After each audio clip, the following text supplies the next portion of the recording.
বাবা, হ্যাঁ, তুমি কি করছো? আমি হলো স্কুলে প্রজেক্ট করছি। কই দেখি কেমন করে করছো, একটু দেখাও তো আমাকে। এই যে এই স্টাইল দিয়ে মেলাচ্ছি। সুন্দর করে করো। এই তো, আচ্ছা, এই তো। ওটা কি কালার? এইটা পিঙ্ক, এটা হলুদ, আর এইটা হলো, আর এইটা হলো বেগুনি, এই যে বেগুনি।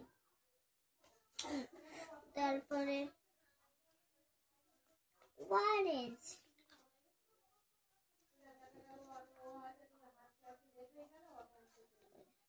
হলো নীল, তারপরে সবুজ। বাহ, তুমি তো খুব সুন্দর করেছো তো।